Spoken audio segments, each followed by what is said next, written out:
नाम है Kirloskar oil engines. इसका टारगेट है 175 रुपए।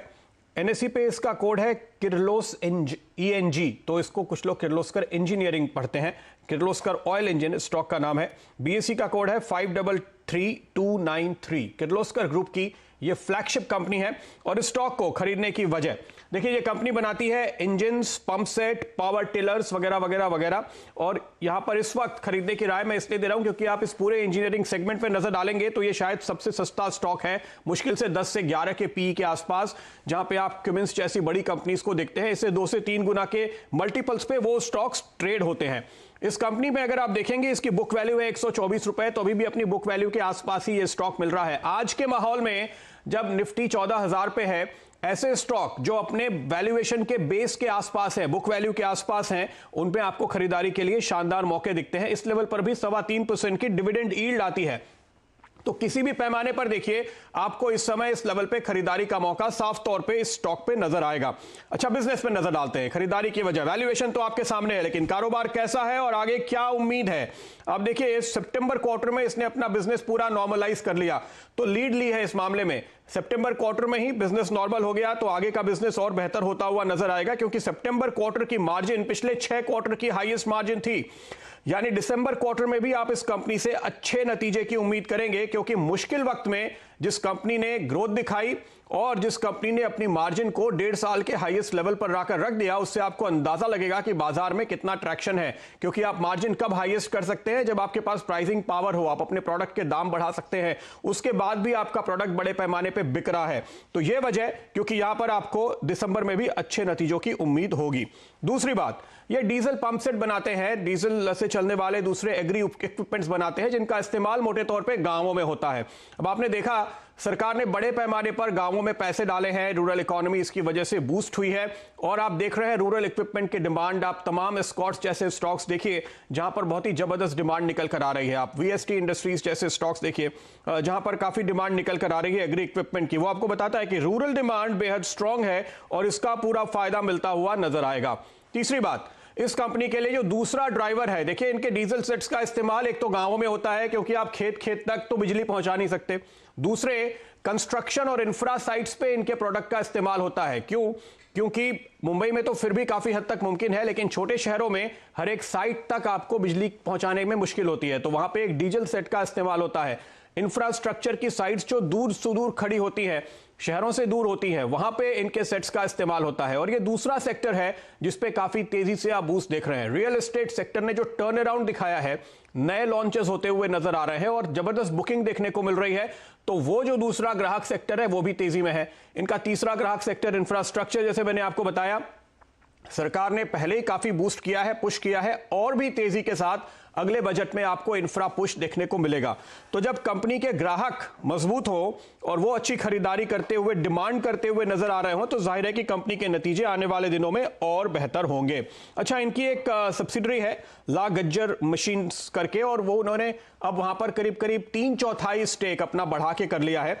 और ये जो कंपनी है ये इलेक्ट्रिक पंप बनाती है, तो ऐसा नहीं है कि डीजल सेट में, डीजल के पंप में काम कर रहे हैं तो दूसरे सेगमेंट को छोड़ दिया है। वहां पर भी दरअसल ये अपना कारोबार बढ़ाते हुए नजर आ रहे हैं। तो कैसा लगता है ये स्टॉक बड़े दिग्गजों को? नालंदा एक बड़ा FII फंड है, उसका करीब 10% का हिस्सा है। म्यूचुअल फंड्स ने करीब यहां पे 6% हिस्सेदारी ले रखी है। दूसरे DIIs जिसमें इंश्योरेंस कंपनीज वगैरह शामिल है, उनका 5% स्टेक है, यानी 21% स्टेक यहां पर इंस्टीट्यूशंस का है। ये कंपनी जो 1700-1800 करोड़ के मार्केट कैप वाली है केवल, उसमें 21% इंस्टीट्यूशनल स्टेक आपको साफ तौर पे बता रहा है कि इस कंपनी में एक लॉन्ग टर्म की स्टोरी है जो ये बड़े खिलाड़ी देख रहे हैं। और ये कंपनी NBFC है इनके ग्रुप की, किर्लोस्कर ग्रुप की अर्का फिनकैप, उसमें भी इनका इक्विटी स्टेक है। फिलहाल इस वैल्यूएशन में वो शामिल नहीं है। तो फिलहाल आपको ये स्टॉक मिल रहा है अपने बुक वैल्यू के आसपास, जहां पर आपको इस समय एंट्री का मौका दिखाई देगा। हमारे जो इस वक्त शुरुआती टारगेट हमने आपको बताए वो है 175 रुपए के, लेकिन अगर आप इस स्टॉक पे नजर डालें पिछले सालों में, तो 2018 में इसका हाई था 427 रुपए का, 2017 में 450 रुपए का, तो 450, 450 के लेवल से ये स्टॉक करेक्ट हुआ है और अब ये वापस से एक बॉटम बनाकर इसने चलना शुरू किया है। इसलिए ये बहुत ही शुरुआती दौर में मानस इस समय ये स्टॉक हमें मिल रहा है और बेहद रॉक बॉटम वैल्यूएशन के आसपास। क्या राय देते हैं आप इस पे? देखिए, अगर टेक्निकली बात करिए तो अगस्त में इसने अपना 200 day moving average Pradeep ji break किया था, नहीं को मिला। लेकिन इस बार अगर आप देखिए तो 200 डे मूविंग एवरेज ब्रेक हुआ है, सस्टेन हो रहा है स्टॉक, वहां पर वॉल्यूम देखने को मिल रहे हैं और आज एक फ्रेश ब्रेकआउट 125 रुपए के ऊपर देखने को मिला है। तो अगर केवल एक ट्रेडिंग के नजरिए से बात करें तो 160 और 165 के लेवल्स पॉसिबल है। खरीदारी बिल्कुल करंट लेवल्स पे करनी चाहिए, 114 रुपए के नीचे आपको स्टॉप लॉस रखना है।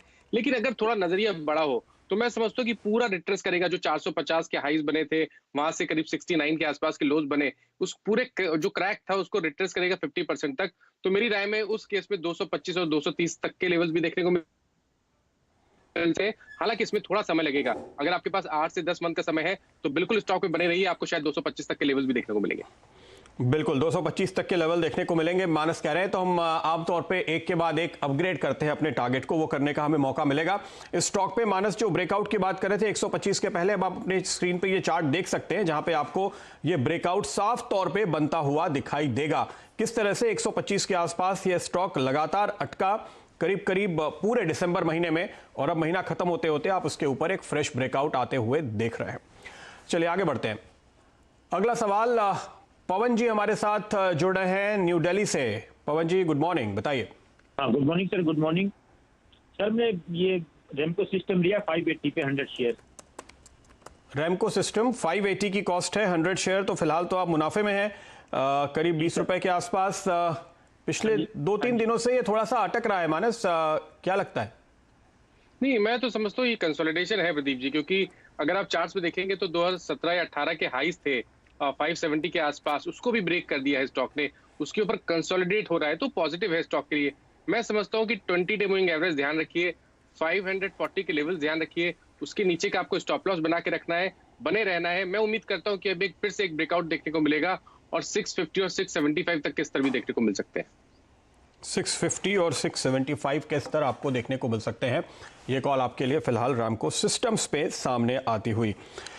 ओके, चलिए अगला सवाल लेते हैं और अगले दर्शक हमारे साथ फोन लाइन पर हैं अंकित। अंकित जी नमस्कार, बताइए। Very good morning sir. Good morning, क्या है आपका सवाल? सर मैंने सर 160 टाटा मोटर्स का 160 पे 2 लॉट ले रखा है 1.5 पैसे 1.5 पैसे। ओके, ये आपने क्या लिया है? दिसंबर सर। दिसंबर का पुट लिया है आपने? Yes sir. Okay, Tata Motors का पुट आपने लिया है, फिलहाल नुकसान में है और आपके पास आज का दिन अगर शामिल करें तो 3 दिन का समय है। मानस क्या कहेंगे आप?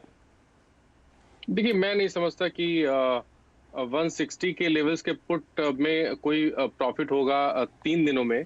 और यहाँ पर सबसे इम्पोर्टेंट ये देखिए, ट्रेंड पॉजिटिव है और आपको ट्रेंड के साथ ही प्ले करना है, वो बेहतर आइडिया रहता है। और यहाँ पर अगर आप देखिए तो higher tops higher bottoms Pradeep ji clearly दिख रहे हैं। तो ये तो स्टॉक ऐसा है जब भी आपको गिरावट मिले तो 160 के स्टॉप लॉस से आपको यहाँ पर खरीदारी करके चलनी है, क्योंकि ट्रेंड पॉजिटिव है। और मैं उम्मीद करता हूँ कि यहाँ पर आपको 210 से लेकर 215 तक के लेवल्स देखने को मिलेंगे। तो इनको एडवाइस करूंगा, फिलहाल ये तो मैं नहीं समझता कि यहाँ पर इनको प्रॉफिट होगा या इनको निकलने का मौका मिलेगा। बेहतर रहेगा कि कभी गिरावट मिले तो कॉल ऑप्शन में बाइंग करके टाटा मोटर्स के चले तो ज्यादा बेहतर ट्रेड रहेगा वो। मानस आपकी ओर से कोई कॉल आज के लिए?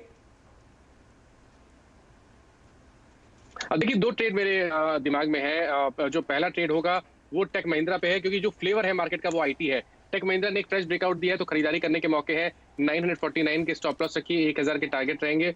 और प्रदीप जी आईजीएल पे ध्यान रखना चाहिए। देखिए, आईजीएल कोशिश कर रहा है अपने अपर रेजिस्टेंस को ब्रेक करने के लिए, जो कि 500 रुपए के आसपास है, और अब पैटर्न को देख के लगता है कि शायद ये लेवल जल्द ब्रेक होंगे। तो आईजीएल में खरीदारी करनी है, 489 के स्टॉप लॉस रखने हैं और 525 के टारगेट सेट करने हैं। ओके, तो ये 2 स्टॉक फिलहाल आपके लिए सामने आते हुए। अब बारी है आज का ब्रेकआउट शेयर बताने की, लेकिन इसके पहले जरा याद दिला दूं पिछले बुधवार को जो ब्रेकआउट शेयर मैंने आपको सुझाया था। स्टॉक का नाम है केसोराम इंडस्ट्रीज और यहां पर हमने एक शार्प रिवर्सल आइडेंटिफाई किया, बहुत तेज रफ्तार से बढ़ता हुआ नजर आ रहा है। ये जो चाल इसने आज पकड़ी है, इसको देखते हुए दरअसल आपको एक बहुत ही लंबा ब्रेकआउट बनता हुआ दिखाई देगा। ये पिछले 1.5 साल के हाईएस्ट लेवल है, तो 18 महीनों के एक ब्रेकआउट की तरफ ये बढ़ता हुआ स्टॉक फिलहाल, बल्कि वो उसने हासिल कर लिया है, ये मैं कहूंगा।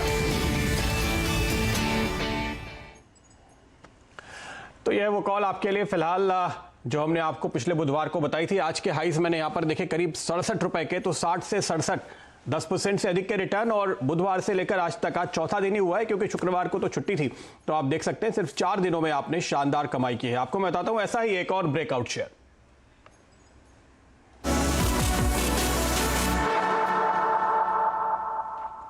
और इस स्टॉक का नाम है कनौरिया केमिकल, जहां पर आज आपको एक शानदार ब्रेकआउट बनता हुआ नजर आएगा। डायरेक्टर साहब, मेरा स्टॉक, मेरा जो चार्ट है मेरी स्क्रीन पे वो जरा सामने दिखाइएगा, तो आप देख पाएंगे कि कैसे। सबसे पहले आर्ली चार्ट देखते हैं, जहां पे आप एक शानदार ब्रेकआउट बनते हुए देख रहे हैं। ये देखिए, तो ये जो कंसोलिडेशन पिछले 3 सेशन से चल रहा था, उसको पूरा करते हुए आज स्टॉक ने रफ्तार पकड़ी है और ये तेजी के साथ अब ऊपर की ओर निकलता हुआ नजर आ रहा है। ये इसलिए मैंने पकड़ा ब्रेकआउट, लेकिन अब आप नजर डालिए इसमें डेली चार्ट्स पे, और यहां पर भी आप साफ तौर पे ये देख पाएंगे कि इस कंसोलिडेशन के दौर से ये कितनी कामयाबी से बाहर निकला है। ये जो एक बड़ी रेड कैंडल थी जो हमने पिछले सोमवार को बनते हुए देखी थी, और आज के देखिए पिछले हफ्ते की इस गिरावट में ये बहुत इंटरेस्टिंग बात है।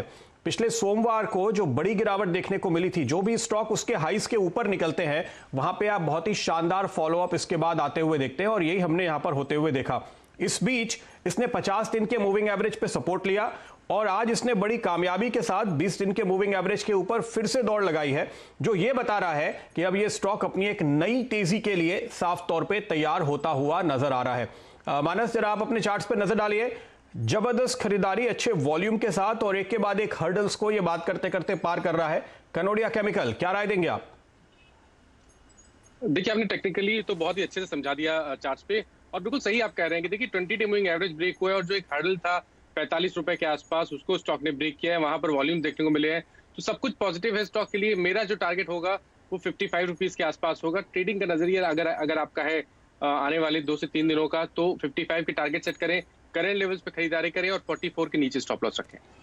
बिल्कुल, और देखिए हमारे बात करते करते ये स्टॉक अब 5 हफ्तों के नए हाईज बनाने में कामयाब हो चुका है। कनौरिया केमिकल इस वक्त आपके सामने, आप देख सकते हैं दिन के हाईज पे 9% ऊपर ट्रेड करता हुआ। ये 5 हफ्तों का हाई है, ध्यान रखिए, और इसके ऊपर 55 के टारगेट टेक्निकली साफ तौर पे बनते हैं। ये मानस की राय आपके लिए फिलहाल आती हुई।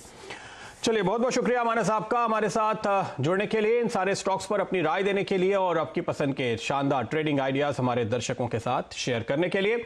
फिलहाल वक्त है एक छोटे से ब्रेक का। ब्रेक के उस पार खिलाड़ी नंबर 1।